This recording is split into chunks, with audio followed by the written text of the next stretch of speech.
직업에 대해 어떻게 생각하세요? 승무원이라고 하면 전 세계 외국 여행을 다니며 다양한 문화와 언어를 접할 수 있고 비교적 높은 보수를 받을 수 있어 매력적인 직업으로 손꼽히죠. 어릴 때부터 승무원이 꿈이었는데요. 멋진 유니폼을 입고 위풍당당하게 걷는 모습이 정말 멋있어 보였기 때문입니다. 전 승무원이 되기 위해 정말 열심히 노력했고 드디어 꿈에 그리던 승무원이 되었습니다. 제가 일하고 있는 곳은 에미레이트 항공사입니다. 아시는 분들도 계시겠지만 제가 속한 에미레이트 항공사는 2023년 일하기 좋은 항공사 1위에 뽑혔답니다. 기업 브랜드 가치가 크고 글로벌 회사로서 무척 자부심을 느끼며 일하고 있는데요. 두바이 국제공항을 허브공항으로 사용하여 모든 대륙을 취항하고 있습니다. 260대 이상의 거대 항공기를 보유하고 있는 만큼 노선도 많고 세계 최고 항공사라는 자부심에 맞게 복지와 사내 문화도 다들 부러워할 만큼 잘 되어 있죠. 근속 연수가 길어 승진이 더디게 느껴지는 게 단점으로 꼽히기도 하죠. 하지만 만족도 높은 급여, 복지와 수평적인 근무 분위기 등이 장점으로 꼽혀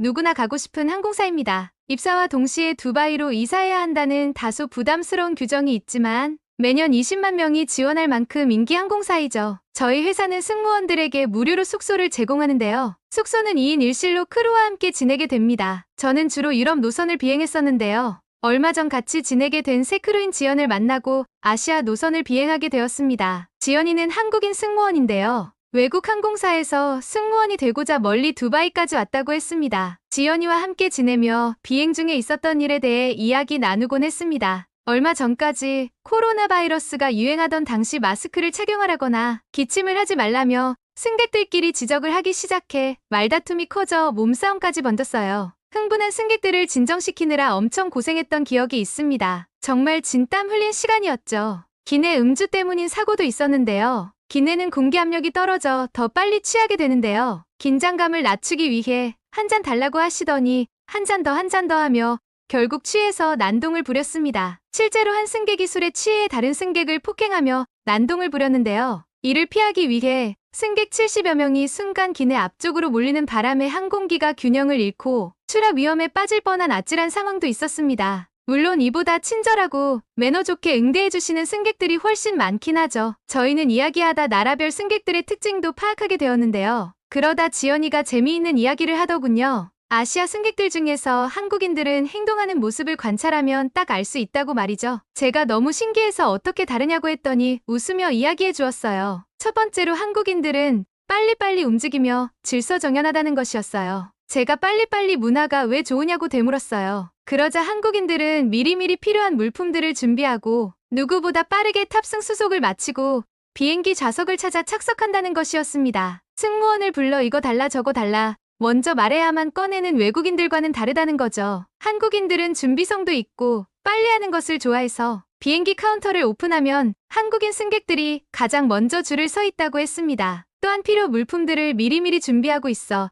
빠르게 체크인을 마무리할 수 있다고 했습니다. 그리고 두 번째로 눈치가 빠르고 매너가 좋다고 했습니다. 제가 눈치가 빠른 게 좋은 거냐고 되묻자 상황 판단을 제대로 빠르게 하고 대처하는 능력이 얼마나 중요한지 예를 들어 이야기해 주더군요. 국제선에서는 장거리 노선이다 보니 코스 요리와 간식까지 제공되는 음식이 다양한데요. 6시간을 기준으로 한 번에서 3번까지 기내식이 제공되죠. 한국인들이 많으면 기내에 이런 소리가 들린다고 합니다. 탁, 탁, 탁 바로 테이블 세팅하는 소리인데요. 기내식 시간이 되면 한국인들은 준비한 카트를 밀고 나오는 소리만 들려도 자리를 정돈하고 자신의 테이블 세팅을 마친다는 것입니다. 그게 어떻게 가능하냐고 묻자 상황 판단과 눈치가 빨라서 승무원들의 행동이나 주변 승객들의 변화를 재빨리 알아채고 준비하는 거라고 했습니다. 그리고 한국인들은 감사함의 표현도 영어로 한다고 했습니다. 연령이 높은 어르신들도 기본적인 의사소통을 할 수 있는 최소한의 단어를 외우고자 기내에서도 열심히 공부하는 모습도 보게 된다고 했습니다. 모든 사람이 그런 건 아니지만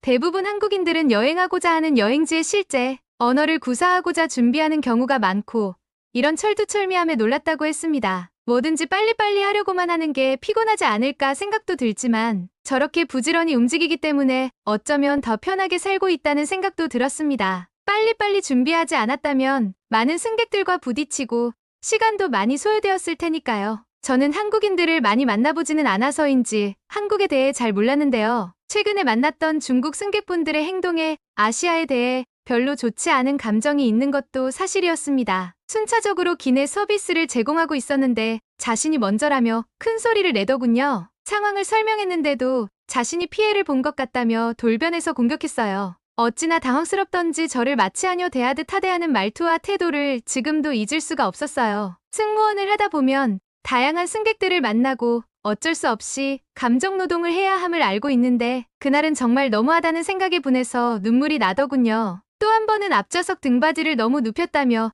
20대 여성과 50대 여성 2명이 시비가 붙었고 7,000m 상공에서 벌어진 이 싸움 때문에 장수성 근처 공항에 비상 착륙했다는 소식을 친구에게 들었는데요. 비행 중 기내에서 이런 일을 벌이다니 정말 어처구니가 없고 시민의식이 낮다는 생각이 들었습니다. 중국인 승객이 여승무원에서 뜨거운 물을 끼얹어 비행기가 방콕으로 회항했다는 사건도 선배들에게 들었던 적이 있습니다. 그래서일까요? 중국인들은 정말 만나고 싶지 않은 승객들이었고 아시아 하면 떠오르는 나라 중 하나가 중국이라 그런지 아시아에 대해 별로 좋은 생각이 안 들었습니다. 물론 중국인들만 그런 것은 아니죠. 하지만 호전적이라는 이미지를 지울 수가 없더군요. 지연이는 한국은 중국과 다르다며 기회가 되면 아시아 노선 비행을 해보라고 했습니다. 저는 무척 궁금했고 이참에 아시아 노선을 비행하며 기회가 되면 한국에 가보아야겠다고 생각했죠. 다른 항공사는 비행 스케줄을 바꾸는 게 쉽지 않은데 저희 항공사는 동료 간 비행 스케줄을 자유롭게 변경할 수 있어서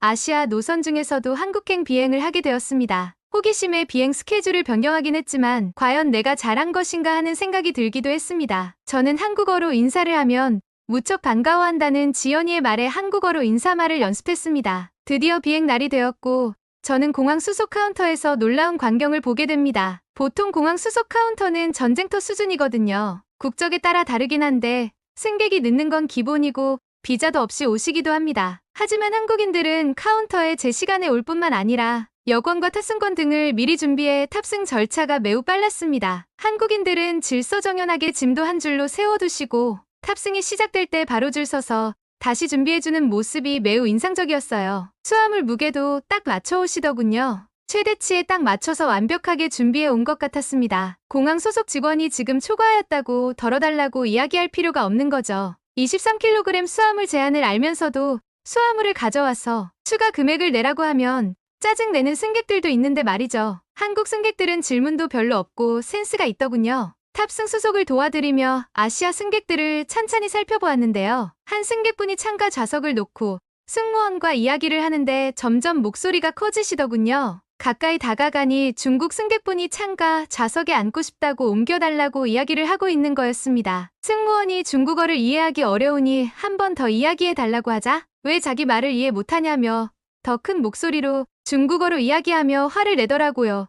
일단 진정시킨 후 비어있는 창가로 안내하고 한숨 돌리려는데 한 승객분이 영어로 매우 예의 바르게 창가에 빈 좌석으로 옮길 수 있는지 물어보며 어려우면 괜찮다는 이야기도 하시더군요. 같은 내용인데 너무나 다른 표현과 태도에 놀랐습니다. 한국인들은 상대방을 배려해 외국인들에게는 일단 영어를 사용한다고 들었는데 실제로 보니 신기했습니다. 비행 후 식사 시간이 되었고 저는 동료 리사가 말한 한국인들의 모습을 직접 볼 수 있었어요. 탁탁 이게 무슨 소리지? 하고 놀라서 보았는데요. 빠르게 자리를 정리하고 테이블을 내려 식사 준비를 마치는 모습, 그리고 앞자리나 옆자리 사람들이 어떤 음식을 먹는지 미리 파악하고 동행인들에게 어떤 메뉴를 먹을지 물어본 뒤 미리 함께 탑승한 동행인들의 메뉴 취합까지 완료해 한 번에 이야기해 주시더군요. 첫 줄 승객에서 설명하는 것을 뒷줄에 승객들이 듣고 이야기하고 알려주었습니다. 식사 배식은 보통 순차적으로 퍼지는데요. 두 번째 줄에 승무원이 입을 떼기도 전에 한 명의 승객 옆 사람이 고른 메뉴와 음료까지 모두 취합해서 주문한 거랍니다. 다른 나라 승객분들에게는 한 명 한 명 자리를 펴달라고 부탁하고 메뉴에 대해 물어보는 경우가 많고 어떤 메뉴가 준비되어 있는지 하나하나 무슨 재료인지 설명을 하면서 배식을 하게 되어 꽤 오랜 시간이 걸리는데 말이죠. 같은 질문에 대한 답을 하루에 150번 이상 하게 된답니다. 음식도 마구잡이로 가져가는 게 아니라 순차적으로 기다렸다가 받으며 감사하다는 인사를 하는 게 무척 인상 깊었어요. 한국인 손님들에게 기내식을 서빙할 때는 매우 빠른 속도로 수월하게 업무를 끝낼 수 있었습니다. 커피랑 음료를 서빙할 때도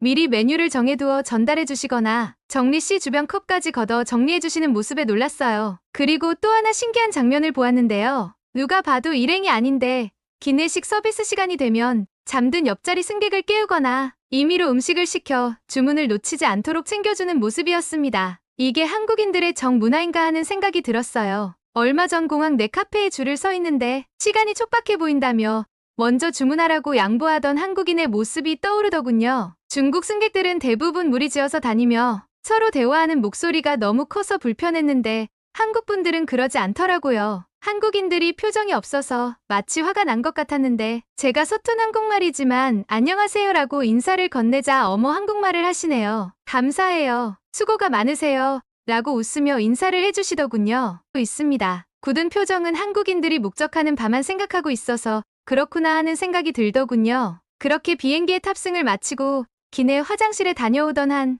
어르신이 잠시 어지럼증에 쓰러지시는 일이 발생했어요. 그러자 곁에 있던 한국인이 괜찮으세요? 하고 뛰어나오시더군요. 세심하게 어르신의 건강 상태를 살핀 후 저를 불러 살펴봐 달라 이야기했습니다. 민첩한 행동과 대처 능력에 감탄했답니다. 한국인들은 가끔 화가 난 것 같지만 그들은 사실 화가 난 게 아니고 빨리 목적지에 도착하고 싶은 마음이 가득할 뿐이니 오해하지 말라고 승무원 커뮤니티에 남긴 글이 생각나더군요. 불이 꺼지기도 전에 벌써 귀마개를 꼽고 담요를 덮고 잘 준비를 하는 빠름의 한국인의 모습을 빠름과 준비성의 한국인의 특징으로 보이니 장점으로 보이더군요. 과거 한국인 승객들에게 착륙 시 매번 자리에 앉아달라고 요청, 방송을 해야 했을 정도로 급하다는 이야기도 들었던 것 같은데 너무 달라진 모습이었습니다. 세계 어디에서나 효율을 중시하며 눈치, 빠르고 적절하게 행동하는 한국인들의 특징이 공항과 비행기에서 더욱 빛나는 것 같습니다. 한국에 대해 관심이 생겨서 직접 여행하고 싶어졌거든요. 무척 기대되는 여행이 될 것 같네요. 오늘의 이야기는 여기까지입니다. 응원이나 남기고 싶은 말이 있으시면 댓글로 남겨주세요. 끝까지 시청해주셔서 감사합니다. 더욱더 좋은 영상으로 찾아뵙겠습니다.